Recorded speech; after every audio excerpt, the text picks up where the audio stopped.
Buenas tardes. Hoy continuamos con el estudio de Apocalipsis y seguimos en el capítulo 1. Este estudio va a abarcar desde el versículo 9 hasta el versículo 20.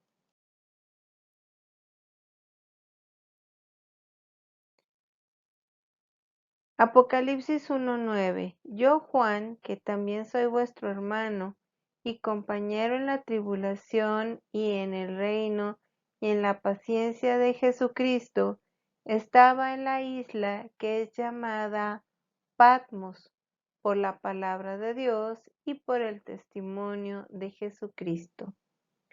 Juan apóstol fue discípulo de Jesucristo.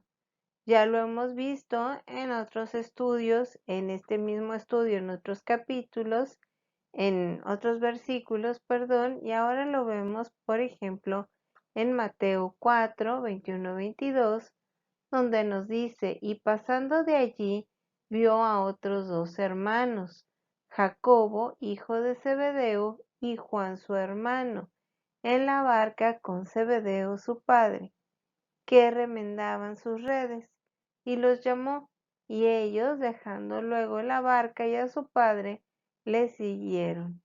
Entonces, como vemos, Juan era hijo de un pescador y por lo tanto él también se dedicaba a la pesca y estaba con su hermano, pues en las labores propias de los pescadores, cuando el Señor Yeshua les llama y ellos reciben el llamado y lo siguen. En Juan 19:26 nos dice, y cuando Jesús vio a su madre y al discípulo a quien él amaba, que estaba presente, dijo a su madre, mujer, he ahí a tu hijo. Entonces esto significa que nada más Yeshua Mashiach amaba a Juan y a los demás no. Pues claro que no, o sea, a todos los amó y Él nos ama a todos, pero Juan decía el discípulo a quien el Señor amaba, porque Él se sentía amado por nuestro Padre y así deberíamos nosotros poder llegar a decir que soy una sierva que Dios ama. ¿Por qué? Porque nos sentimos amadas por Él. Él decía, yo soy el discípulo a quien Jesús amaba porque él se sentía amado y él así lo decía, así lo manifestaba. No porque no amara a los demás, sino que Juan realmente se sentía amado. Al predicar el Evangelio del reino y del Mesías Salvador, fue perseguido y encarcelado varias veces y en esta ocasión fue exiliado a la isla de Patmos. Esta imagen es de la isla actualmente, de la isla de Patmos en la actualidad, y pues como sabrán es un lugar turístico precisamente por la historia de Juan Apóstol que estuvo ahí en la isla de Patmos y que de ahí fue que se le dio la visión de lo que fue el libro de Apocalipsis. Patmos se ha considerado sagrada desde hace unos 4000 años, cuando llegaron los primeros pobladores procedentes de Asia Menor. Aquellos primeros residentes escogieron la segunda cumbre más alta de la isla para edificar el templo de Artemisa. Para los griegos es la diosa Artemisa, que después se llamó Diana por los romanos, que es la diosa de la caza. ¿Se acuerdan de Diana Cazadora? Bueno, pues era esa diosa la que los romanos adoraban ahí en Patmos. En algún momento después de su encuentro con Pablo, que lo relatan en Hechos de los Apóstoles por medio de Lucas, Juan fue a Éfeso, en donde vivió hasta su muerte en el año 98 después de Cristo. Por muchos años Juan vivió en Éfeso, predicando el Evangelio, enseñando las Escrituras y dirigiendo las iglesias de la región, entre ellas las 7 iglesias mencionadas en Apocalipsis. Probablemente Juan fue exiliado a Patmos por oponerse a la idolatría, como podemos ver en el libro de los Hechos, ya que Éfeso era el principal centro de adoración de Diana. Además, Domiciano se había proclamado Señor y Dios y exigía ser adorado. En el año 89 después de Cristo, se construyó un templo dedicado a la adoración de Domiciano en Éfeso. La gente de Éfeso era obligada a adorar y hacer sacrificios al emperador. Estas prácticas fueron combatidas totalmente por Juan. Y aunque la Biblia no habla de este asunto, hay varios testimonios históricos sobre la estancia de Juan el apóstol en Éfeso. Tenemos, por ejemplo, a Justino Mártir en su diálogo con Trifón, capítulo 81, dice que Juan, uno de los apóstoles de Cristo, fue un testigo que vivió con nosotros, esto es, en Éfeso.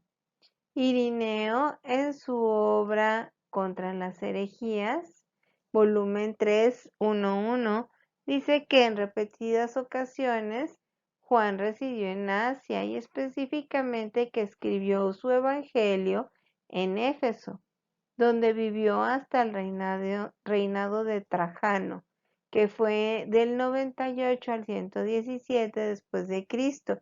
El reinado de Trajano, no de que estuvo ahí todo ese tiempo Juan. Irineo dice también que Juan escribió el Apocalipsis en Patmos durante la persecución de Domiciano. Eusebio, en su historia eclesiástica, dice también que en ese tiempo el apóstol Juan, al que Jesús amaba, vivía todavía en Asia y gobernaba las iglesias de la región, después de regresar del exilio, después de la muerte de Domiciano. O sea que Juan fue en persona a cada una de esas iglesias para entregarles pues el libro de Apocalipsis, o sea, toda la visión que el Señor le puso que escribiera. En el libro Viajes de San Juan de Prócoro dice que el gobernador de la isla lo dejó en libertad y fue hospedado en la casa del suegro del gobernador, donde tuvo libertad para predicar, sanar a los enfermos y ver muchos convertidos. Si Juan hubiera estado así ya de anciano, en una cueva todo pues latigado y que estuviera encadenado y sin comer y todo, ¿en qué momento iba a tener dónde escribir? O sea, ¿cuándo la iban a dejar escribir? O sea, eso no sería lógico.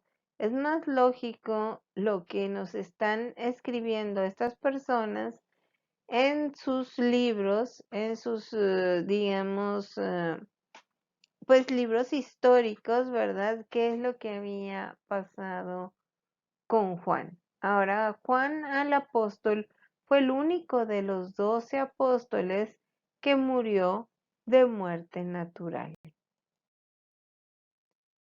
Apocalipsis 1:10. Yo estaba en el Espíritu en el día del Señor, y escuché detrás de mí una potente voz como de trompeta que decía, a ver, ¿a qué se refiere con que estaba en el Espíritu? Vamos a dejar que la misma Biblia nos lo diga y no están inventando cosas. Mateo 22, del 43 al 45. Él les dijo, ¿cómo entonces David en el Espíritu le llama Señor, diciendo, dijo el Señor a mi Señor, siéntate a mi diestra hasta que ponga a tus enemigos por estrado de tus pies. Pues si David le llama Señor, ¿cómo es su hijo?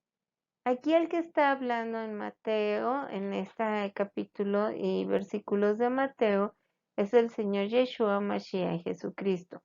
Y les está explicando a los fariseos y les dice, a ver, ¿cómo es posible que David en el Espíritu les dice?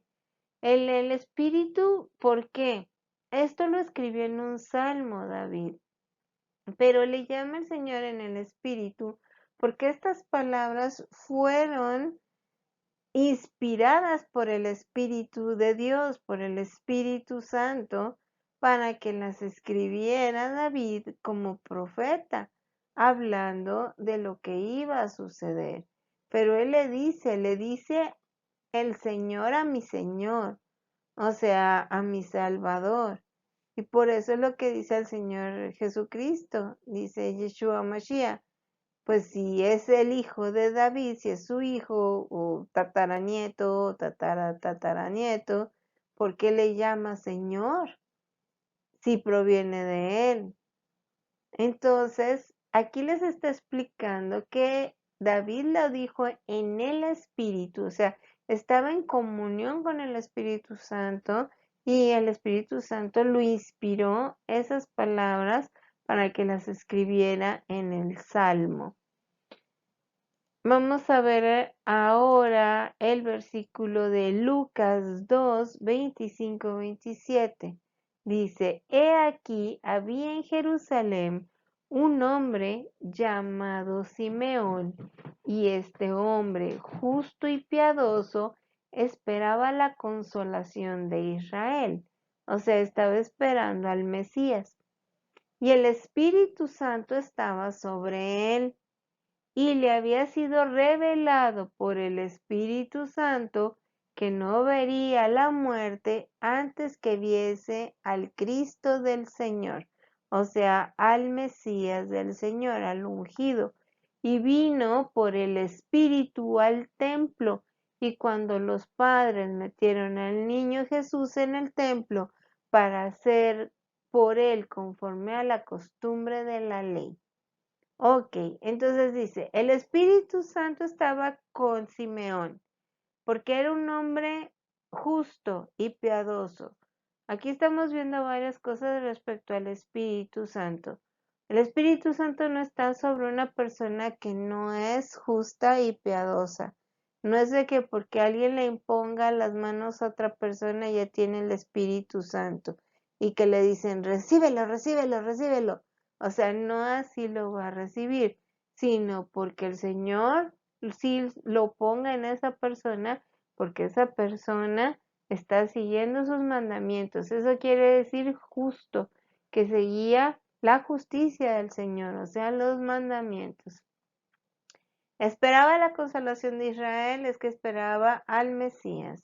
Ahora dice, el Espíritu Santo estaba sobre él, o sea, él estaba protegido por el Espíritu Santo, siempre andaba el Espíritu Santo con él, no se separaba de él, porque Simeón no se separaba del Señor, no se separaba de su palabra, no se separaba de los mandamientos, él hablaba de acuerdo a la palabra del Señor y seguía los mandamientos.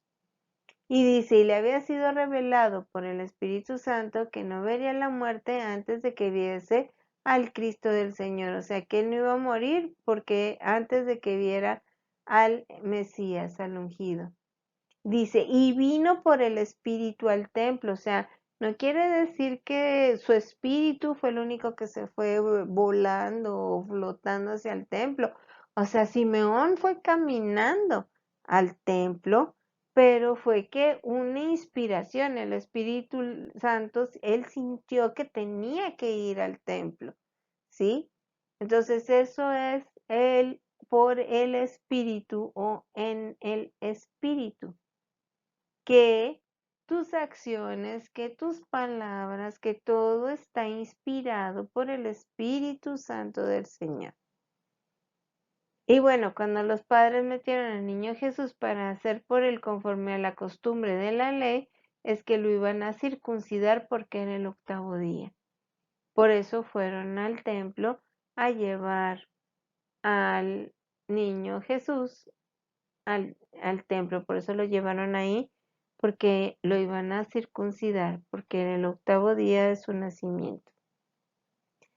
Ahora, en Apocalipsis 1:10 ya nos dice que estaba en el Espíritu, o sea, ya estamos que no estaba flotando, que no se fue a viajar astralmente y dejó su cuerpo, ni nada por el estilo. O sea, estaba en comunión con el Señor, estaba en oración, estaba en una profunda unión con el Padre Eterno a través de su Espíritu Santo.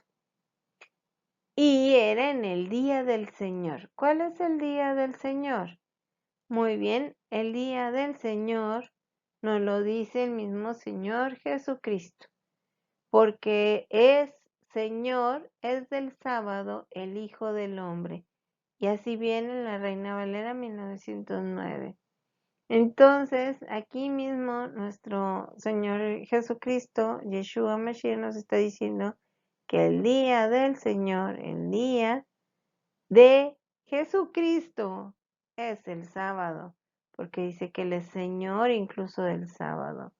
Y se llama a sí mismo Hijo del Hombre porque estaba en carne, porque nació también en carne. Y es de la Reina Valera 1909.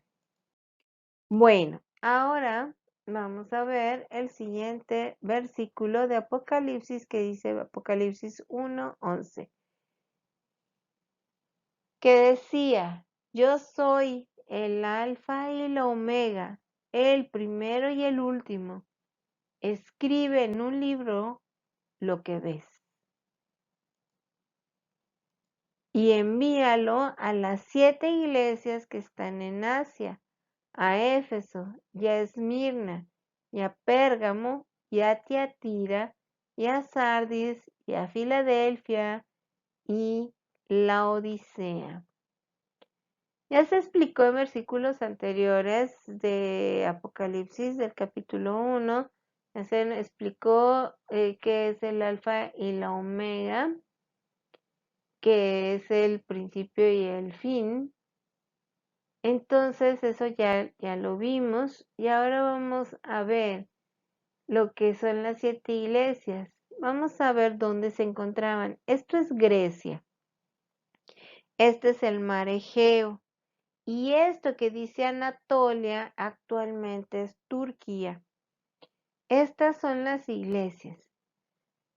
Básicamente, para hacer una iglesia, o sea, para hacer una sinagoga, porque sinagoga es en hebreo e iglesia es en griego, pero las dos significan lo mismo, es congregación. Cuando se hacía una congregación era porque había más de 10 judíos en un lugar.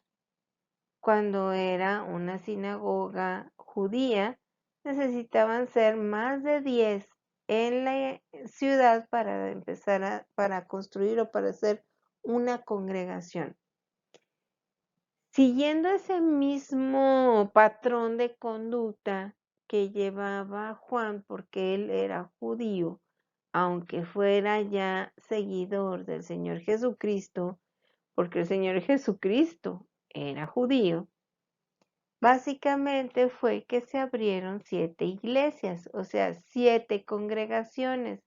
¿Por qué en estas ciudades? Porque era donde había más personas que se hicieron también seguidores de la verdad, seguidores de la palabra de Dios, que es Yeshua Mashiach, o sea, el Salvador, el Mesías.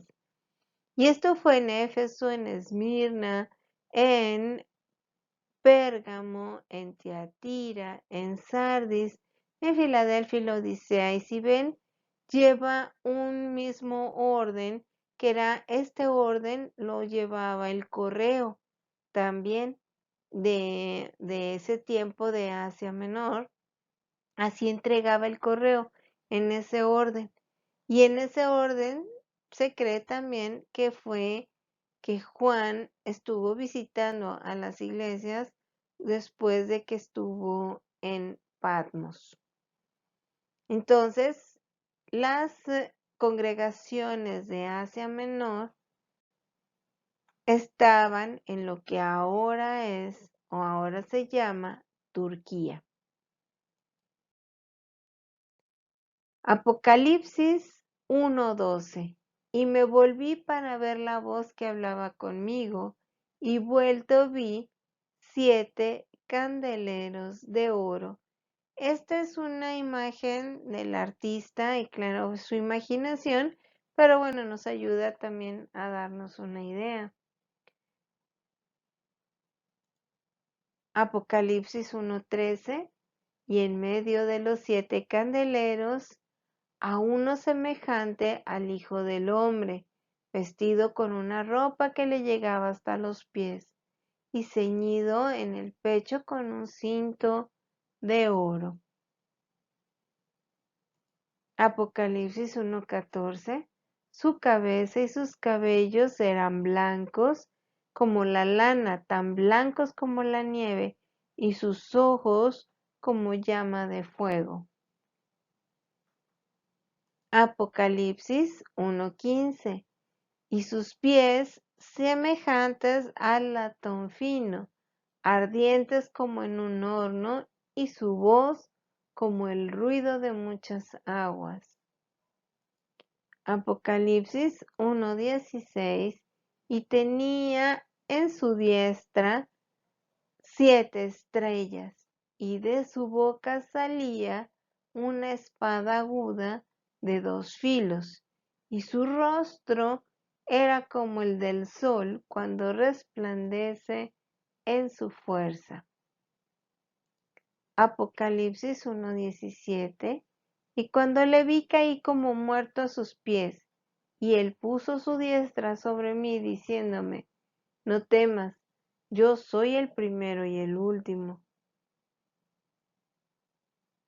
Apocalipsis 1:18. El que vivo y estuve muerto, y aquí que vivo para siempre. Amén.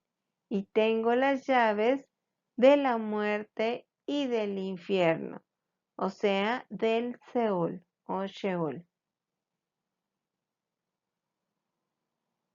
Apocalipsis 1:19. Escribe las cosas que has visto y las que son y las que han de ser después de estas. Apocalipsis 1:20.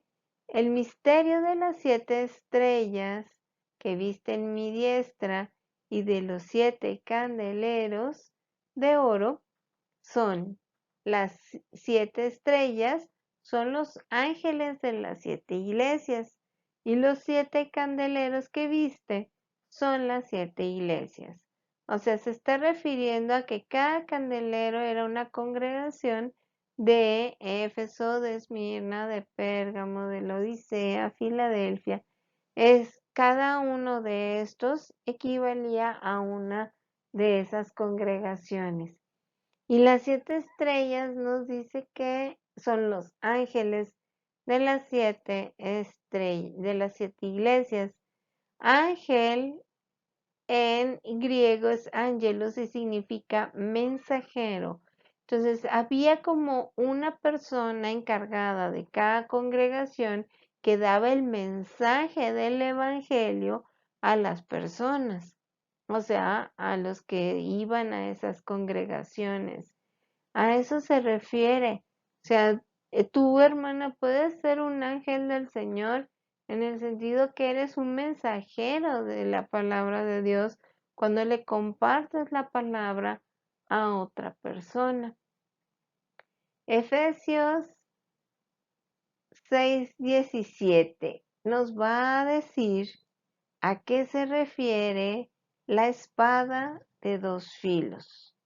Y toma el yelmo de la salvación y la espada del Espíritu, que es la palabra de Dios. La espada de 2 filos es la palabra de Dios, la palabra del Padre eterno. Isaías 49:2 nos dice, y puso mi boca como espada aguda, me cubrió con la sombra de su mano y me puso por saeta limpia, me guardó en su aljaba. O sea, puso mi boca como espada aguda. ¿Qué quiere decir esto? Que es aquel hermano, es aquel que está hablando la palabra de Dios y que te puede herir lo que te está diciendo, pero porque te está exhortando, porque te está enseñando en qué estás mal. La palabra de Dios es la única que te puede mostrar qué es lo que estás haciendo mal, en qué estás pecando en contra del Señor. Hebreos 4:12 dice, porque la palabra de Dios es viva y eficaz y más penetrante que toda espada de dos filos y penetra hasta partir el alma y el espíritu y las coyunturas y los tuétanos y discierne los pensamientos y las intenciones del corazón. Solamente a través de la palabra de Dios podemos entender que estamos pecando, que somos pecadores. ¿Por qué? Porque nos va a decir en qué estamos agrediendo, estamos no siguiendo la ley del Señor, la ley de los 10 mandamientos. La palabra de Dios, cuando nosotros le pedimos al Señor que nos ilumine y nos ayude a entenderla, nos va abriendo los ojos y nos va separando esos sentimientos mundanos, esos deseos de la carne, de lo que es el Espíritu de Dios. Por eso dice que penetra y divide el alma, que es la que lleva los deseos del mundo, del espíritu, o sea, el espíritu de del Señor, que le pertenece al Señor y que debe de estar con Él. Esto es lo que nos está diciendo en Apocalipsis. Y bueno, esta es toda la visión que Juan tuvo respecto a cómo se manifestó, a cómo se reveló nuestro Salvador, el Mesías Salvador, y que ya no estaba en una cruz crucificado ahí colgando sangrante. Él tiene poder, Él está lleno del poder de Dios y Él puede cambiar nuestra vida.